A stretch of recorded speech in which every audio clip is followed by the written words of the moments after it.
तो इसी के साथ कहानी की शुरुआत होती है एक बहुत ही बड़ी शार्क लिली की खोज के साथ। तो इस शिप की कैप्टन सोफिया होती है और सोफिया को अपने शिप के कंट्रोल रूम में कुछ ऐसी गड़बड़ी दिखती है कि उसके पास लिली शार्क आ चुकी है।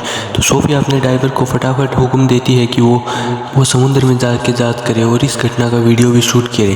तो इसी के साथ सारे लोग समुद्र में जाकर सोफिया की बात मान लेते। तो सभी लोग समुद्र में नीचे जाते हैं तो उनको एक डेड बॉडी मिलती है जो आधी खाई हुई है और ये और किसी की नहीं, सबसे बड़ी शार्क लिली की खाई हुई होती है। अचानक से सभी के पास बहुत सारी शार्क आ जाती हैं और सबसे बड़ी शार्क जो शार्क लिली है वो भी इनके सामने आ जाती है।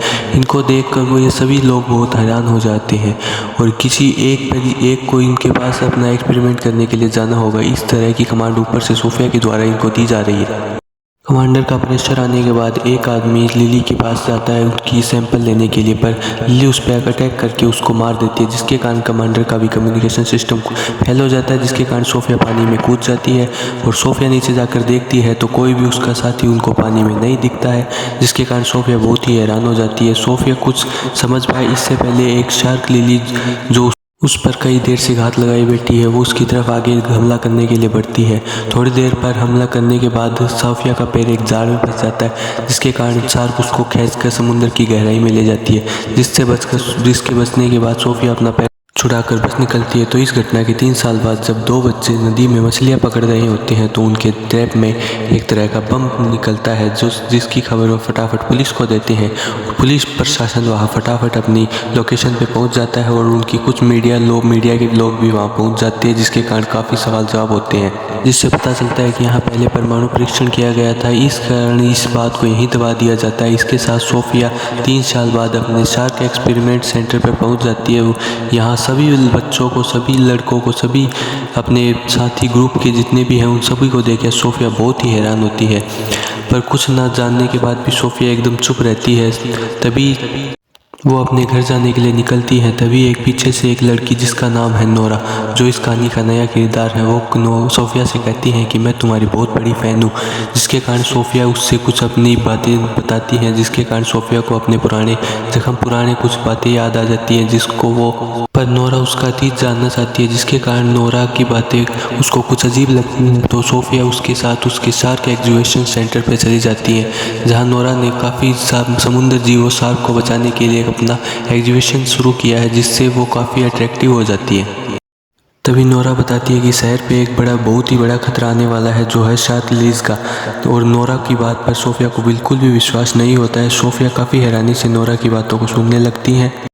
तभी नोरा सोफिया को बताती है कि जो शार्क की बारे में बात कर रही हो आप, और वो शार्क अभी सीन नदी के किनारे है और जो हमारे शहर के काफ़ी नज़दीक है, जिसके कारण हमारे शहर या फिर हमारे जितने भी अपने आसपास के जितने भी लड़के लड़कियां बच्चे हैं उन सभी को बहुत बड़ा खतरा हो सकता है। तो इस बात का हैरानी सोफिया को बहुत होती है। तभी सोफिया नोरा को बताती है कि शार्क फॉरेस्ट होटल में ज़िंदा नहीं रह सकती। तभी नोरा सोफिया को बताती है कि आजकल प्रदूषण के कारण जो सीन नदी का पानी है वो बहुत ही दूषित हो चुका है, जो एकदम समुद्र से मेल जुला है, जिसके कारण सीन नदी में रास्ते से समुद्र में होती हुई ये जो व्हेल मछली है वो ये अपने शहर में आ चुकी है, जिससे शहर को बहुत ही बड़ा खतरा है। तभी नोरा सीन नदी के किनारे रात को अपने फ्रेंड के साथ चली जाती है ताकि वो शार्क को उसके घर समुद्र में वापस पहुंचा सके। और दूसरी तरफ सोफिया के मन में नोरा की बातों को लेकर कुछ भय था, जिसके कारण सोफिया उस शार्क की और दूसरी तरफ नोरा की लोकेशन ट्रैक कर लेती है, जिसके कारण वो फटाफट दुखी हो जाती है, जिससे वो पुलिस को फटाफट फ़ोन करती है। और मौके पर दूसरी तरफ नोरा फटाफट अपने काम में लग जाती है और शार्क की लोकेशन के हिसाब से शार्क को देखने लगती है। तो इसको एक मिलती है कार जिसके ऊपर शार्क ने डेंट किए हुए हैं। फटाफट नोरा ने जब इस शार्क को देखा तो ऊपर से कुछ सायरन की आवाज़ सुनाई दी, पर फिर पता चला कि नोरा को पुलिस ने पकड़ लिया है, जिसके कारण सोफिया कुछ दुखी हो गई। सोफिया अपने काम में आगे बढ़ती है और इसी के साथ नोरा को पुलिस पकड़ के थाने ले जाती है। और पुलिस के काफ़ी सवाल जवाब के बाद भी नोरा ये नहीं बताती कि वो सीन नदी में करने क्या गई थी। और इस कहानी की तहकीकात आदिल नाम का ऑफिसर करता है, जो काफ़ी स्मार्ट होता है। नोरा को काफ़ी पूछने के बाद भी नोरा ने ये नहीं बताया कि वो क्या करने गई थी। और नोरा बार बार में जब आदिल पूछता है तो नोरा डर के कारण अपना सारा सच बता देती है कि शीन नदी में एक शार्क आ चुकी है। ये सारी बात सुनकर आदिल को विश्वास नहीं होता है। दूसरी तरफ सोफिया अभी भी शार्क की लोकेशन को ट्रैक करने में लगी होती है कि शार्क की फ़िलहाल लोकेशन क्या है, कि वो अपनी मूवमेंट को कुछ अलग कर रही है या फिर मूवमेंट के कारण किसी को नुकसान ना पहुंचे। फटाफट वो अपने फ्रेंड को फ़ोन करती है। कॉल करने के बाद नोरा और वो आदिल एक साथ मिलते हैं, जिसके कारण इनको नदी किनारे से एक डेड बॉडी मिलती है, जिसका चेहरा सोफिया को कुछ जाना पहचाना सा लग रहा था, पर इनके बारे में सोफिया को इनको कुछ नहीं बताती है। जिसके बाद तहकीकात आगे शुरू होती है और नोरा को फटाफट पुलिस की कस्टडी में ले लिया जाता है, जिसके कारण सोफिया काफ़ी अट्रैक्टिव हो जाती है और सोफिया पूरी कोशिश करती है जिसके कारण नोरा को कुछ ना हो। सोफिया शार्क पर रहम दिखाकर सोफिया इस शार्क को वापस समुद्र के किनारे भेजना चाहती है, पर दूसरी तरफ नोरा को लगता है कि सोफिया और ये आदिल मिलकर शार्क को मारना चाहते हैं। दूसरे दिन आदिल अपनी फोर्स को लेकर सीन नदी के किनारे जांच करने के लिए पहुंचा। वो कुछ डाइवर्स को लेकर सीन नदी के किनारे पहुंचा।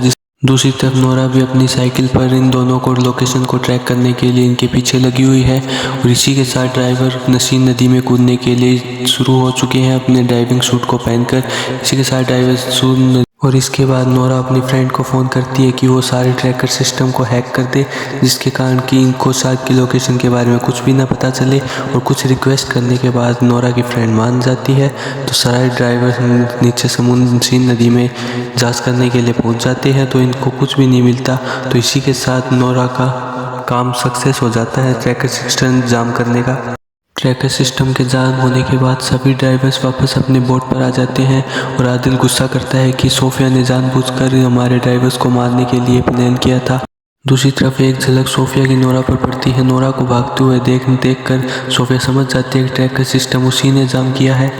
और इसके बाद आदिल जब अपने सीनियर के पास इस सीन नदी में शार्क होने की बात को बताने के लिए जाता है, सीनियर कहती है कि कुछ दिनों बाद सीन नदी में एक डाइविंग कंपटीशन होने वाला है, जिसमें बहुत ही प्रमुख मेयर भी आने वाली है और मेयर नहीं चाहेगी कि ये डाइविंग कंपटीशन किसी भी कारण रुके, क्योंकि इसमें मेयर का अरबों डॉलर का खर्च आया हुआ है। तो आप लोगों को क्या लगता है कि सोफिया और आदिल इस कंपटीशन को रोक पाएंगे या फिर मेयर के खर्चे के कारण इन सभी लोगों को अपनी जान से हाथ धोना पड़ेगा?